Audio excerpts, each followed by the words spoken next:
අද අපි කතා කරන්න යන්නේ ස්කෑනර් එකක් භාවිතා කරලා ඇක්චුවේෂන් ටෙස්ට් එකක් කරගන්නේ කොහොමද කියලා. මම කලින් වීඩියෝ වලින් කතා කරා ලයිව් ඩේටා එකක් බලා ගන්න විදිය, ඊට අමතරව ෆෝල් කෝඩ් එකක් බලා ගන්න විදිය. ඒ දේවල් මම කතා කරලා තියෙනවා. දැන් අද වීඩියෝ එකකින් අපි කතා කරන්නේ ඇක්චුවේෂන් ටෙස්ට් එකක් කරගන්නේ කොහොමද කියලා. මම ඒ සඳහා යොදාගත්තේ Toyota CHR කියන මාධ්‍ය වාහනයක් CHR එකක්. අපි බලමු කොහොමද මේ වැඩේ කරන්න කියලා. මම මුලින්ම එනම් මෙතනින් Toyota කියලා සර්ච් කරලා යන්නම්.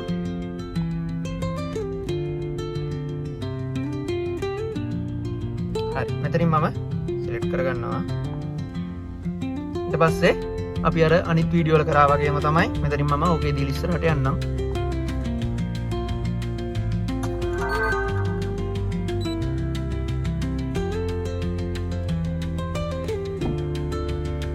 හරි, මෙතනින් මම automatic search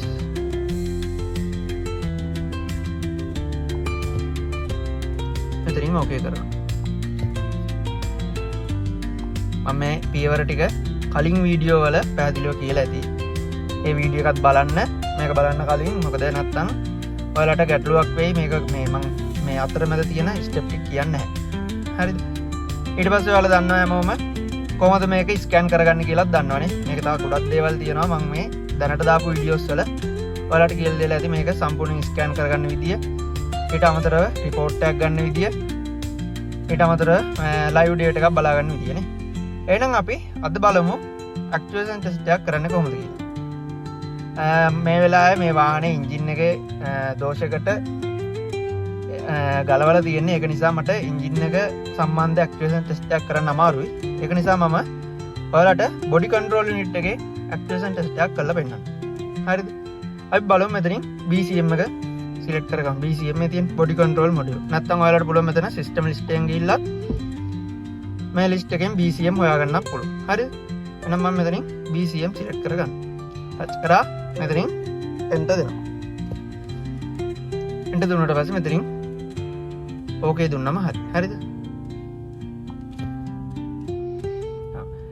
අපි එතකොට මම කලින් වීඩියෝ වල කතා කරා දැන් මේක ඕනෑම මොඩියුල් එක එකම විදිය තමයි තියෙන්නේ. මම කලින් වීඩියෝ වල කතා කරේ එන්ජින් ECM එකේ.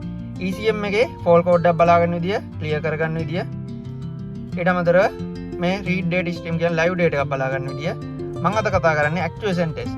එතකොට මොන මොඩියුල් එකද කියලා අදාළ නැහැ. හැම මොඩියුල් එකේම එකම විදිය තමයි වෙන්නේ.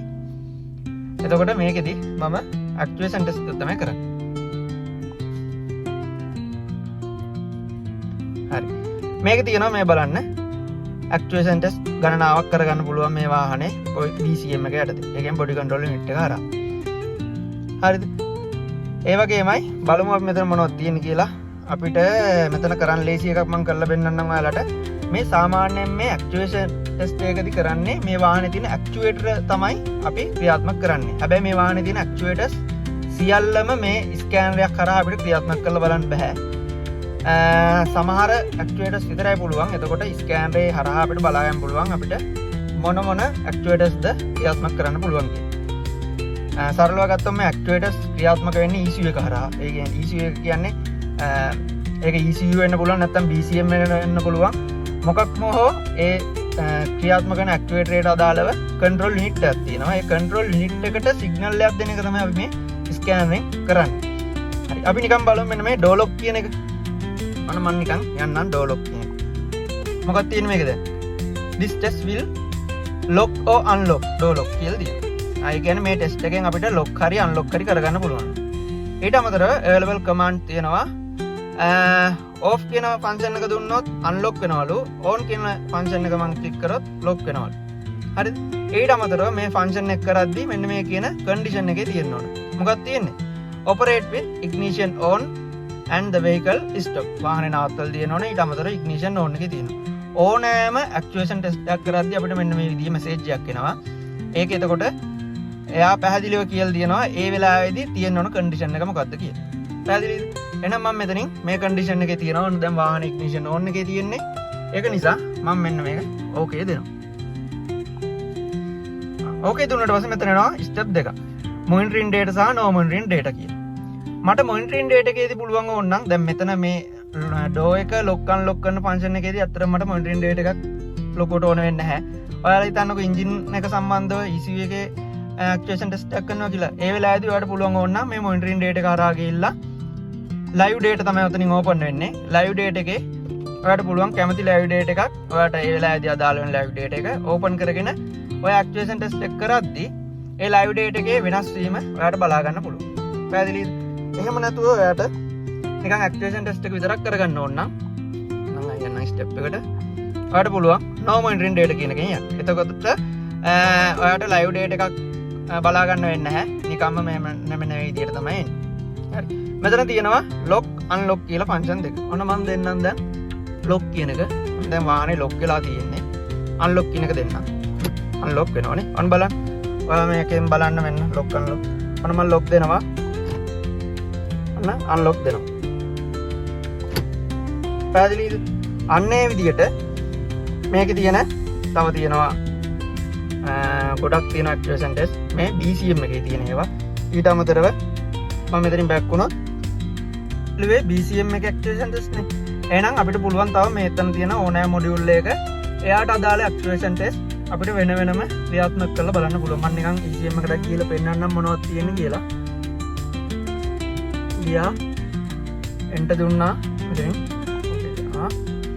මේ බලන්න හැම මොඩියුල් එකකම ගොඩක් මොඩියුල් වල මෙන්න මේ විදිහට තමයි ඕපන් වෙන්නේ. මේ කියන කැටගරි ටික ඒ විදිහටම තියෙනවා. මම එනම් මේකෙත් ඇක්චුේෂන් ටෙස්ට් ගන්න නිකන් බලන්න. මට මේකෙද ක්‍රියාත්මක කරන්න විදියක් නැහැ. මේ එන්ජින් එක ගලවලා තියෙන්නේ මේකේ පොඩි රිපෙයාර් එකක් යනවා. මේ බලන්න මේකෙත් ඔයාලට තියෙනවනේ. මේකෙත් ඇක්චුේෂන් ටෙස්ට් කරගන්න පුළුවන්. මේ බලන්න කූලන්ට් පම්ප් එකේ මේක ඉලෙක්ට්‍රික් කූලන්ට් පම්ප් එකක් නෙන්නේ. ඒක පවා අපිට මෙතනින් ක්‍රියාත්මක කරලා බලන්න පුළුවන්. වැඩ කරන අය දන්නවා මේවයි නම් ඒ කියන්නේ මොකද්ද මේ ක්‍රියාත්මක වෙන්න පද්ධතිය කියලා. එතකොට මෙන්න මේ ඇක්චුේෂන් තමයි මේ ඇක්චුේටර්ස් තමයි මේ තියෙන්නේ. එතකොට මේවා හරහා ඒ ඇක්චුේටර්ස් අපිට ඕන් ඔෆ් කරලා බලන්න පුළුවන් ඒවා ක්‍රියාත්මක වෙනවද කියලා. මම හිතනවා පැහැදිලි ඇති කියලා. හරි. එහෙනම් ඔයාලත් බලන්න ස්කෑනරයක් පාවිච්චි කරන අය බලන්න තව මේකේ ගොඩක් දේවල් තියෙන ඉගෙන ගන්න. හරි මම මෙතනින් වීඩියෝ එක අවසන් කරනවා. ඒ වගේම මගේ channel එකත් subscribe කරලා තියාගන්න. හරි.